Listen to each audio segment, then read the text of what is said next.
All right. So this lab has a lot to do with recursion, and since trees naturally use recursion as discussed in class, we are going to be dealing a lot with trees here. Now, the first thing to do here is to import this library through this jar file that's been given to you. I will not be going through how we import this file. You can read it here in this section. You should, however, go through the documentation of the tree node class that's being given to you here. So you have a few methods: get data, get left child, get right child, and so on, which are pretty self-explanatory. So you can go through the documentation here. Now, the first task here is to import ClosedLab12.java and ClosedLab12 main.java. I've already done that here. And the first exercise asks us to complete a set of stubs. So the first stub we've got to complete is the insert method. Now the instructions for the insert method are pretty straightforward. Now this is basically inserting a number into a binary search tree. So let's change this to a binary search tree. Insertion is going to be recursive, and this is pretty intuitive if you see it that way. Now, suppose you have an element that is to be inserted. How you do it manually is you look at the root element of the tree. If the root element is less than the element to be inserted, the element is inserted somewhere into the right subtree of the element. Suppose the element is lesser than the root element, then the element that is to be inserted is inserted somewhere in the left subtree of the element, right? All that logic also has been explained here. So what I'll go ahead and do is I'll start off with the code. Now, the first thing to do here is which says that the root, if the root is null, then we return false because according to the problem statement, we can't insert into an empty tree. Well, you actually can, but according to what's been given here, you cannot insert anything into an empty tree. So let's begin with the first condition. So if root is null, we straight away return false, right? And this is just according to the given conditions. Now coming to the other case, I'm just going to remove this. Coming to the other case, we see the first condition that we discussed was if root dot get data, which basically says that if the data or if the value of the root element is greater than the value of the element to be inserted, then the element should go to the left subtree of the root, right? Now, even here, there are two subcases that are possible. Suppose the element to the left of the root is empty. So as to say, if there is no element to the left of the root, we simply insert the element there, right? So we'll say if root dot get left child is null, then in that case we simply set the left child of the root to the element that we've been asked to insert. So what we'll do is we'll say root dot set left child. Now carefully notice that set left child takes in a tree node as a parameter, not really an integer. So we've got to create a tree node and then pass it into the set left child method. So set left child, and then I'll create a new tree node here. So I can just say new tree node, and I'll parameterize it using an integer because the value we're passing into the constructor is an integer. You can have a look at the syntax for the constructor here. So tree node accepts basically the data, and that will basically construct the tree node for you. Alright, so now in this case we obviously return true because we have inserted the element successfully. The other case is that there is still something inside, there is something to the left of the root. However, now we make a recursive call to the insert method again because we know that the value to be inserted needs to be inserted in the subtree rooted at the value that's there on the left of the root. So we can simply say return insert root dot get left child, because now the root of the subtree where we've got to insert is the left child of the current root that we have here, right? So the left child of the current root that we have becomes the root of the subtree that we've got to insert the value into in this particular case. Excuse me. Alright, so that does it for the case where root.getData is greater than value. Well, what happens if root.getData is less than equal to the value? Well, that case is pretty symmetric. So what we'll do is I will just copy this over, copy this over, put it in else, and now I'm going to say if root.get right child, because I just want to mirror everything. So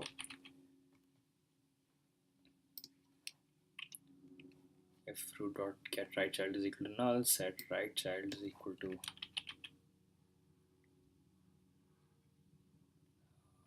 neutrino integer value, that's correct, and return true, else insert root.get right child, and we insert the value. Now these two are symmetric because right and left are exactly the same, just the only difference is here root.getData is greater than value, here root.getData is less than or equal to the value, right? So let us now test out whether we've implemented this correctly or not. We can go to ClosedLab12.main and run our code here, and we see that 5, 10, and 15 are amongst the output string. So what we see here is that if we've implemented the insert code correctly, the list should be displayed in sorted order. So just to make sure that this is not a fluke, let me insert a few more elements. And let me see that this is still going to give us the list in sorted order.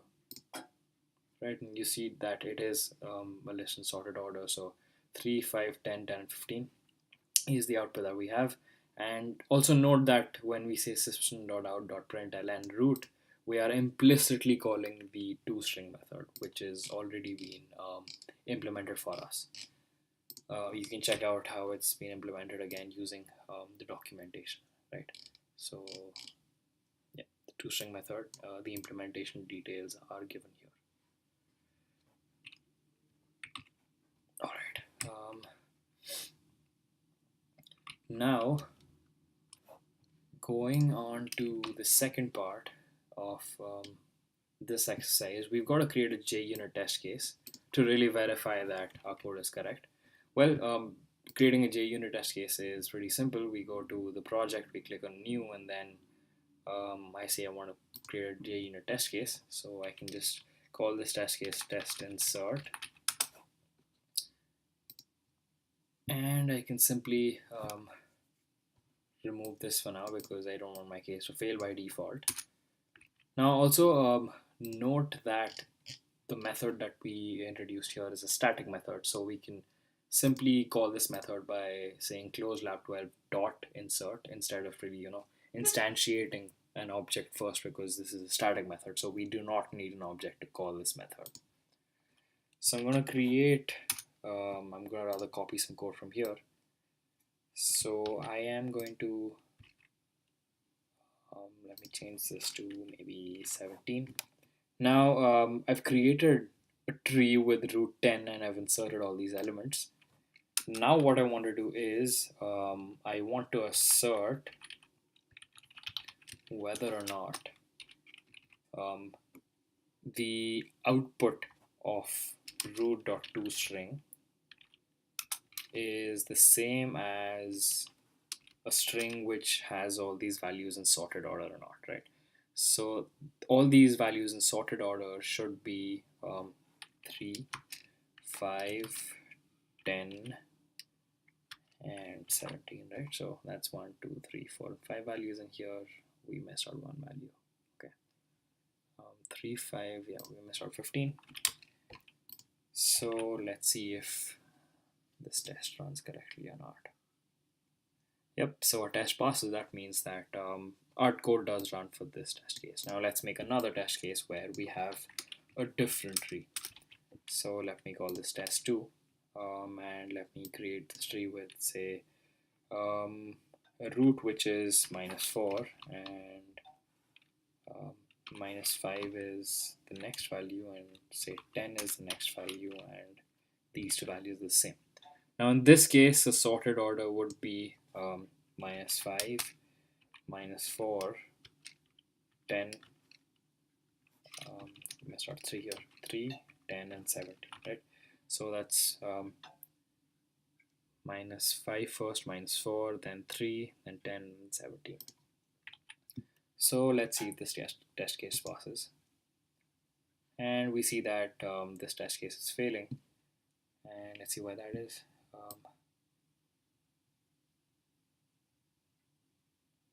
Oh, so we got an extra space here. Yep, so now we see that both test cases do pass. So we kind of know that since these two test cases do pass, it wasn't really a fluke when we ran this. So we have implemented the insert method correctly. Now the next task is to repeat the above process for count nodes. Now let's skip over to the count nodes method. Now this method basically counts the number of nodes um, in the tree. So this is actually fairly simple. Now if you think about it logically, if a tree is empty, so if a tree just has no elements, well, the number of nodes is 0. If that is not the case, you could say the tree has one element, which is the root, plus the number of elements in its left subtree. So the number of elements in the root's left subtree, plus the number of elements in the root's right subtree, right? So we could say if root is null, return 0. And if that's not the case, your code's going to go past this condition. You could simply say count is equal to 1 plus count nodes root dot get left child plus count nodes root dot get right child. So this is a very elegant piece of code just to count, short and concise piece of code to count the total number of elements. Now again, just think about this logically. This is basically including the root element, and this gives you the count of all the elements in the left subtree, and this gives you the count of all the elements in the right subtree of the root. Right, now let's go ahead and test this. So I'm going to change this a bit. I'm just going to say closed lab 12 dot count nodes. Again, note that you can simply say this because count nodes is a static method, so I don't need to instantiate an object of ClosedLab12. So I can simply say count nodes of root. Now it's going to give me the number of nodes in the tree rooted at this element, which is the tree node that I created here, right? So this tree should have 1, 2, 3, 4, and 5 elements. So let's see what the output is. Yep, so as expected, we see 5 elements, and let's change this up a bit. So let's add a few elements here, just to see that this is not a fluke. So in this case, we should have 1, 2, 3, 4, 5, 6, and 7 elements, right? So yeah, again, we have 7 elements, so that is correct. Now you do need to make JUnit test cases for that too, but I'm not going to go through that. This is very similar to what we've just done here. You can simply create a JUnit test case which is called test count nodes, and you can simply create multiple trees and test whether or not the expected value of count nodes is basically the same as those as that calculated from the count nodes method.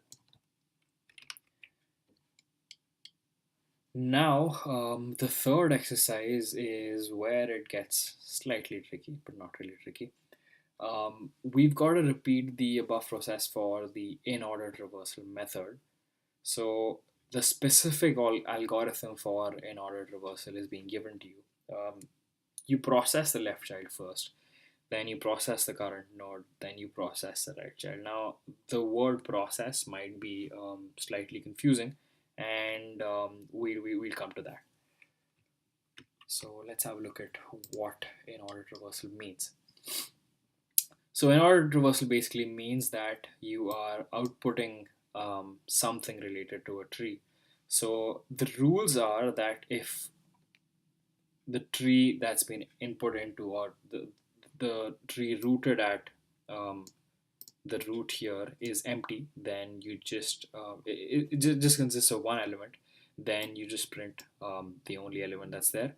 Otherwise, if it does consist of one or more elements, then you recursively call the method for the left side first, then the element itself, that's the root itself, and then you call it for the element on the right.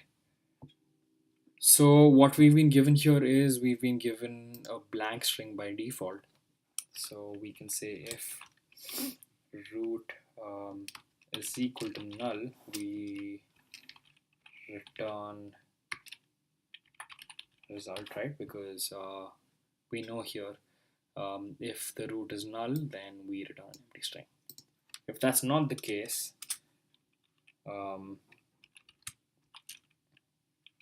what we return is simply the left child processed first, then the current node, and then the right child. So what we can do here is we can say result is equal to in-ordered reversal. Again, I'm just making a recursive call here. This is the beauty of recursion. You don't really need to know how this is implemented when you're making a recursive call. So you've just got to like just exactly follow the English instructions you've made up as a part of the algorithm, or the one that's stated here. So the algorithm here says process the left child first. So I'll say root dot get left child plus now I want to put the current node, the current roots data here. So it says process the current node. So I'm just going to say I'm going to put a space in between here, and I'm going to say root dot get data, and then I'm going to put another space here, and then I'm going to process the right child, which is in-ordered reversal root dot get left child, right? All right, so let's really test this method out. And the point of a reversal basically is to print out in some order. Now I'm not specifying what order that is right now. Print out in some order all the elements of a tree. Now in case of a binary search tree, when you go through in-ordered reversal, you get all the elements in sorted order. So for instance, if this is rather in fact a binary search tree, because 2 is less than 5 and 9 is greater than 5. If you go through the in-ordered reversal, you should get 2, 5, and 9. Right? So let's say let's change this to count. Let's change count nodes to in-ordered reversal. And let's see what happens here.